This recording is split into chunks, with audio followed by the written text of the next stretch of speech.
आपल्या हक्काचं रोखठोक भूमिका मांडणारं आपलं न्यूज चॅनल नांदणी सुपरफास्ट न्यूज. घटना तुमची, बातमी आमची.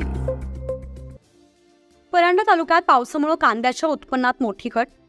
यंदा पूर्व मोसमी पावसामुळे कांद्याच्या उत्पादनात मोठी घट झाली आहे. याचा फटका शेतकऱ्यांना बसला असून लागवडीसाठी केलेला खर्च सुद्धा निघाला नसल्यानं कांद्यानं शेतकऱ्यांच्या डोळ्यात पाणी आणल्याची भावना शेतकरी वर्गाकडून व्यक्त होतीये. कांदा हे पीक 4 महिन्यांचं असून चांगली मिळकत देणारं असल्यानं नालगावसह परिसरातील गावांमध्ये कांद्याची मोठ्या प्रमाणावर लागवड करण्यात आली होती. परंतु यावर्षी पावसामुळे कांदा लागवड करणाऱ्या शेतकऱ्यांच्या शेतामध्ये कांदा सडल्यानं उत्पादनात मोठी घट झाली आहे. त्यामुळे शेतकऱ्यांचं आर्थिक नुकसान झाल्यानं ते अडचणीत सापडलं आहे. त्यामुळे रब्बीची पेरणी कशी करावी असा प्रश्न शेतकऱ्यांना पडलाय. प्रतिनिधी आनंद करळे. तर मी दिलीप करळे बोलतोय. आमची सेंद्रिय हद्दीमध्ये सुशील करळे, दिलीप करळे, शोभा करळे यांच्या नावे जमीन आहे. त्या जमिनीमध्ये कांद्याचं पीक 5 एकरावर लागण केलेली होती. ती काढणी योग्य झालेले पीक काढणी चालू केलेली होती. रात्री झालेल्या अचानक मुसळधार पावसामुळे कांदा पूर्णपणे भिजला आहे आणि ते वाहून चाललेलं पीक आहे. वाहायला बी काही ठिकाणी पूर्णपणे 100% नुकसान झालं आहे.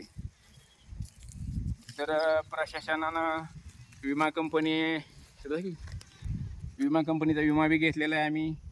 यापूर्वी बी शेतकऱ्यावर अनेक आसमानी संकट आले आहेत. यापूर्वी उडदाची पिकं गेलेत, सोयाबीन पीक पावसामुळं खराब झालं आहे.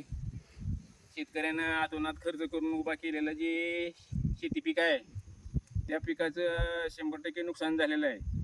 ते पूर्णपणे काही कांदा असा सडून चाललेला आहे. काढणीला आलेल्या जवळजवळ अंदाजे 10-12 लाखाचं उत्पन्न निघायचं 5 एकरातून कांद्याचं. ते आता पूर्ण 100% नुकसान होऊन कांदा पूर्णपणे खराब झालेला आहे. तर शासनाने, विमा कंपनीने त्वरित याचे पंचनामे करण्याचे आदेश द्यावेत व शेतकऱ्याला याच्यातून सावरण्यासाठी नुकसान भरपाई त्वरित देण्यात यावी अशी मी शासनाला आणि विमा कंपनीला विनंती करत आहे. आपल्या हक्काचं रोखठोक भूमिका मांडणारं आपलं न्यूज चॅनल नांदणी सुपरफास्ट न्यूज. घटना तुमची, बातमी आमची.